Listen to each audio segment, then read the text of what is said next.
Kia ora e te whānau. We know some of you weren't able to make it along to our information evening about the upcoming changes last month. So we've taken a few key messages from the evening to share with you all as we navigate this journey of change where NCEA transitions from its current form into a new qualification. From next year, NCEA will look different. There are 7 key changes which have been tested against the 5 guiding principles set out by the Ministry of Education. In this short presentation, we will briefly touch on how NCEA is structured, along with Key Change 7, keep NCEA Level 1 as an optional level, Key Change 2, mana orete mo te mātauranga Māori, Key Change 3, having fewer, larger standards, Key Change 4, strengthening literacy and numeracy requirements, and Key Change 5, simplifying NCEA's structure. Change 7 allows schools the flexibility to keep NCEA Level 1 as an optional level. You may have heard that some schools have chosen not to offer NCEA Level 1. Here at Sacred Heart Girls College, we've chosen to uphold our vision to inspire young women and be trailblazers. NCEA is widely considered a credible and robust qualification recognised by employers and is used as a stepping stone to employment, apprenticeships and a wide range of further studies. For our students, we believe Level 1 introduces them to the format of NCEA assessment and prepares them for their next steps. The new Level 1 format is focused on becoming a broader foundational qualification that allows students to keep their options open. An example of this is that at Level 1, students will take commerce, and at Levels 2 and 3, this would become more specialised with economics, business studies and accounting. From 2024, students currently in Year 10 will transition to the new NCEA qualification. To gain NCEA Level 1, they will need to achieve 60 credits. They must also gain the co-requisite literacy and numeracy standards, but more about that later. You will see here that 2025 is a transition year. Back in April this year, we heard that the rollout of the NCEA Level 2 has been delayed to give schools and kaiako more time to prepare and for pilot schools to trial the resources across Aotearoa New Zealand. This means that our current Year 9 cohort will be the first to move through the full NCEA program from Levels 1 to 3. Rest assured, we are confident that this will not impact your daughter's educational experience. So to simplify the structure, let's look at this bucket analogy. Imagine you are holding a bucket in each hand. Once your bucket is full with the requirements your daughter needs, you can't fill it anymore or it will overflow. This means you only need enough to fill the bucket. Change 4, strengthening literacy and numeracy requirements, will empower young people with the life-worthy skills of being literate and numerate and ensure they are work-ready. Literacy is about being able to read, write and understand language. Numeracy is the ability to understand and use mathematics and statistics. This new co-requisite is not the same as the English and mathematics and statistics curriculums. Students will be gaining skills in literacy and numeracy across all of their classes and learning experiences both at home and at school.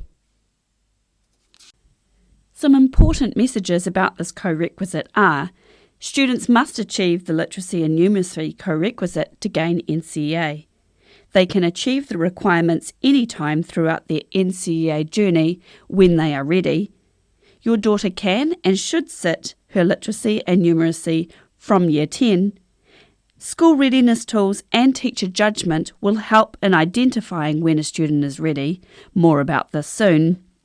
Literacy can be sat and achieved separately to numeracy, and just like a driver's licence, the literacy and numeracy co-requisite can be reset.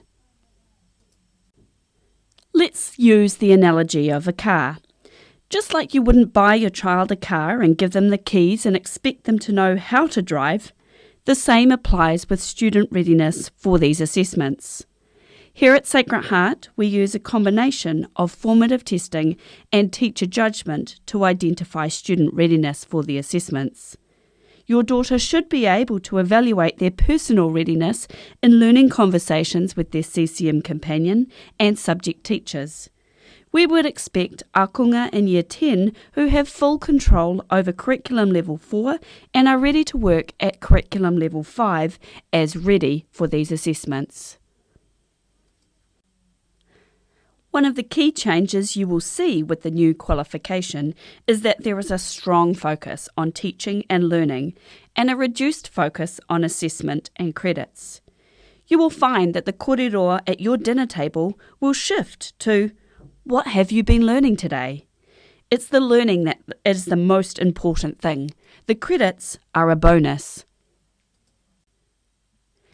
Teaching and learning is set up with 2 courses. The main course is the learning, where students will dig into the big ideas, significant learning, skills and key competencies. This will involve field trips, practical experiences and engaging activities, and some real deep thinking applying to the world around them. The second course is the dessert, or the assessment. There will be fewer and larger assessments. The assessments are only consumed after the teaching and learning has been completed. The assessments are more varied and will include a mixture of internal, marked within the school, and external, marked by NCEA markers. What will this look like for us here at Sacred Heart Girls' College? Our Year 11 students take 7 subjects. This includes 3 compulsory ones. To support a strong focus of teaching and learning from next year, each student will have the opportunity to complete up to 15 credits in each subject, which will be made up of internals and externals. If a student gains 10 in each subject, that equates to 70 credits. 15 in each subject would equate to 105 credits.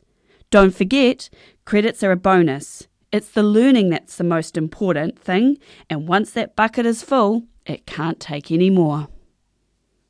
Kia ora, my name is Hazel Rodney and I'm a Year 13 student at Sacred Heart Girls' College, the mission leader and also a member of Te Aratohu Pumanawa Taiohi. Te Aratohu Pumanawa Taiohi is a group launched by the Ministry of Education under the Waikato region, and I have been a member for 3 years. During my 3 years tenure, I have been granted the honour of being Waikato's sole representative on the National Youth Advisory Group. Now within our youth group, we were able to contribute and voice our opinions on the NCEA changes. Within our group, we imagine that each students are a ball of strings, with each strands that contribute to their state being skills and knowledge needed for them to flourish. Without a proper structure, the threads would collapse in on each other and become impossible to detangle. However, once they are held rigidly and woven into a structured pattern, the individual threads work together in unique and beautiful ways.